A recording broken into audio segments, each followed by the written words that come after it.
Back in the 1960s, AM radio was the undisputed king of distributing music. And I have a list of the top 20 songs that absolutely ruled those airwaves. And here's what's shocking. There is only one Beatles song on the entire list. I'm glad of that, by the way. I'm Phil Yale, and on today's Trippin' Up, I'm challenging Trip Rogers and you who are watching, to name 10 hits that dominated the 1960s AM radio airwaves. How deep is your knowledge? Trip, are you ready? Yeah, I'm ready. Let's start tripping. The Beatles songs, there were so many of them. The only one I can think of that was really a huge hit, it was their biggest number one song, Hey Jude. Is that the song? That is the song. Okay. From 1968. So we've got through the Beatles. Yay! Good Vibrations by the Beach Boys. Okay. I am not seeing any Beach Boys on this list. There are some real surprises, I will tell you. Okay. Aquarius, Let the Sun Shine In by the Fifth Dimension. You're right. I was surprised that they're showing this as the 18th most amount of times on the airwaves. Boy, that was difficult for me to say. Yeah. Cherish by the Association. What a great song. Absolutely love the song by the Association, but it's not on the list. To Sir with Love. Again, not on the list. Okay. I Can't Take My Eyes Off of You by Frankie Valli. Frankie Valli in the Four Seasons, let me double check here. Neither of them are on this list. Wow. Herb Alpert, This Guy's in Love with You. Again, not on this list. Great song. There's one artist that makes two appearances, not surprisingly, on this list. Elvis Presley. Elvis Presley is the artist. I want to say it's got to be early 60s. You're right. Both both are from 1960. You are correct. Yeah. It's Now or Never. Very good. Very good. Can't Help Falling in Love, I don't think is 1960. I think it's the 50s. This would be perfect for some farm girl sitting out in Kansas who's listening to the radio and she's forlorn because she's, all by herself, and Elvis is singing specifically to her. Oh.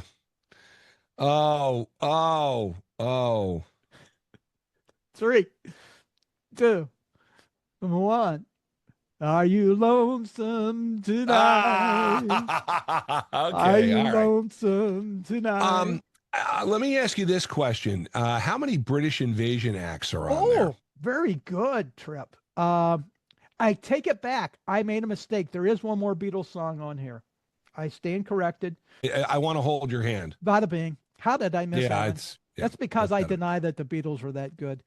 As far as other groups that would be part of the British invasion, as I scan my list here, I really only see one that I know definitely was the British invasion. It should not be a surprise. Stones, Satisfaction. Actually, there's two. I Can't Get No Satisfaction by the Rolling Stones. That is correct. There's one more. Dave Clark 5, Glad All Over. Boy, great song. Not on this list. Okay.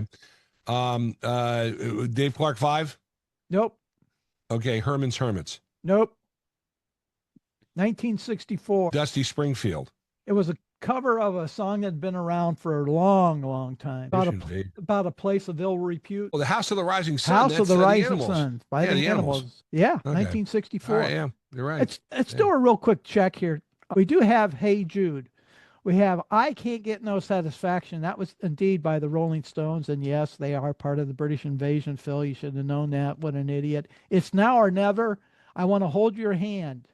The House of the Rising Sun, Are You Lonesome Tonight? Aquarius, Let the Sun Shine In. So that gives us a total of 3, 4, 5, 6, 7. Looking for 3 more on out of the 20. The number Happy Together by the Turtles? Not on this list. The number one song, according to this list. Thief from the Summer Place by Percy Faith. What are you reading my notes? Absolutely correct. By the way, Tripp is not reading his notes. He's not reading any notes. He's coming up with these off the top of his head, folks, just like you are. Love is Blue by Paul Marriott. Not on that. Not on the list. Oh, You've Lost That Love and Feeling by the Righteous Brothers? You've Lost That Love and Feeling by the Righteous Brothers, which, by the way, this is a list that dominated the airwaves in the 60s. The most played song of the century is that song. It was a big number one. It was their biggest hit with Phil Spector, and it was shortly after that that Spector sold their contract to another record company, and they had their second number one hit, which was Soul and Inspiration. And surprisingly, the song I think they're best remembered for was just in the movie, I can't think of the name of it now, Demi Moore and Patrick Swayze, Unchained Melody was not a huge hit when it came out, but you think of that and you would remember them, the Righteous Brothers, from that song from 1990. And by the way, rest of you that are participating in this challenge, let us know in the comments how many you came up with. You only need one more. I'm going to give you kind of an easy one, and then we'll go through the entire 20. It was a song from the year 1960. I'm trying to think of what the big songs were. 69. In the year 2525, Zager and Evans pops into my mind.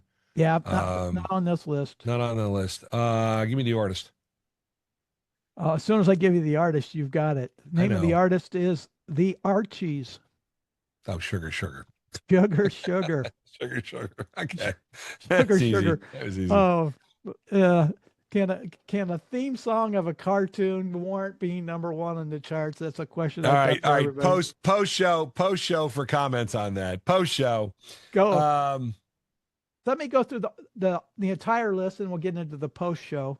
Sure. Coming at number one was Theme from a Summer Place. Number two is The Twist, Chubby Checker. Oh, how did I forget that one?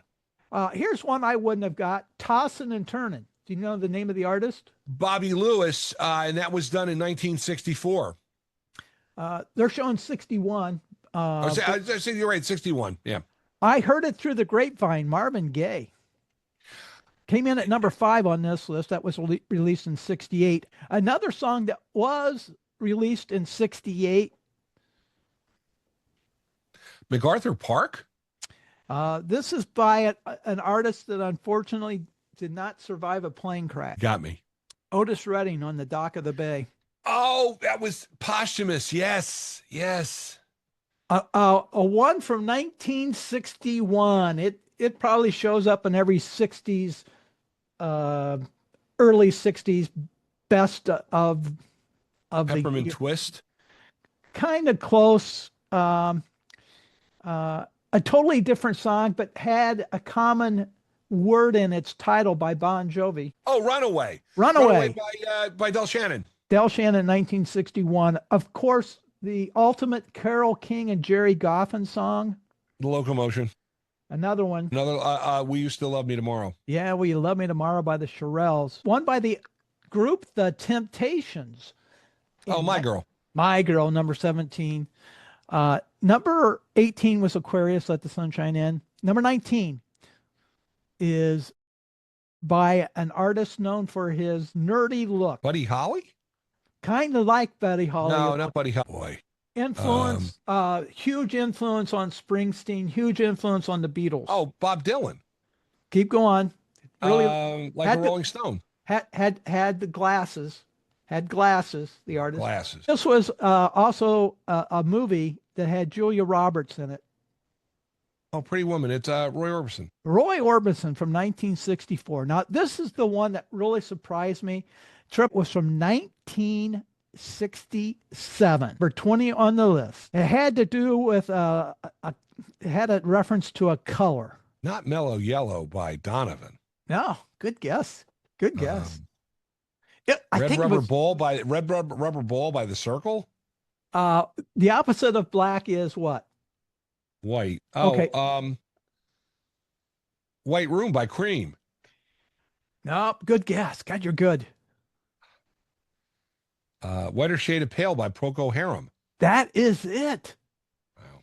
Are you surprised? I was. Yeah, that one surprises me. It's Sugar, and you're probably aware of this, but Don Kirshner was the guy with the golden ear. Right. And he had a reputation. And in the 1960s, when they started the Monkees TV show, Don Kirshner was the musical producer or the musical supervisor. And his idea was they would have the Monkees sing on the songs, but were the ones who were going to do most of the music and most of the session work and stuff. And when the show debuted, and Mike Nesmith was promised a chance to perform on there. Mike Nesmith and Peter Tork, both very accomplished musicians, and they didn't let him do it. The Monkees, as they got more popular, wanted more of a say in what they did in terms of music. And Don Kirshner said, no, I'm the one who runs this group.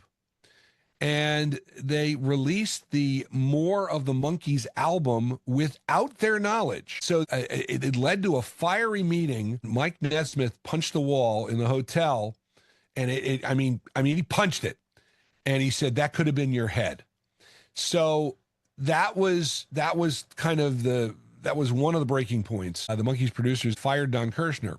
So Kirshner said, next time I do something like this, I'm doing it without humans. And his next project was providing the music for the cartoon show, The Archies. Yeah, and the voice of the Archies was Ron Dante. Ron Dante sang on Sugar Sugar, and it became a #1 hit. And it was a cartoon band, and Don Kirshner could control it the way he wanted to. And of course, Ron Dante would go on to become Barry Manilow's producer in the 1970s. And by the way, Theme from a Summer Place was one of the biggest songs of the 1960s in terms of sales. People forget how popular Percy Faith is. I'm getting ready on my Music Yearbook show to do my Christmas shows. I usually do 2 Christmas shows, and I do a list of the top testing songs for the year, and I do the top sales from the year before. And top testing soon, Percy Faith is at number 10 with Deck the Halls. Wow. People love themselves. They love me some Percy Faith, baby. You know, We Need a Little Christmas is a great song by him. That wraps up this post-show wrap-up trip. Successfully conquered the challenge of coming up with at least 10 of the top 20 songs that dominated the airwaves back in the 1960s. How'd you do? Let us know in the comments section. Also, please consider subscribing to this channel. Push that like button. Check out more of Trip Rogers. I got links in the show description, including to WRHQ.com, 105.3 FM in Savannah, Georgia, and of course on WTRSradio.com. He also makes a lot of other appearances on Phil's Treks. Check out the other 60s and 70s pop music videos on this channel. Thanks for listening, and join us again on Trippin' Up.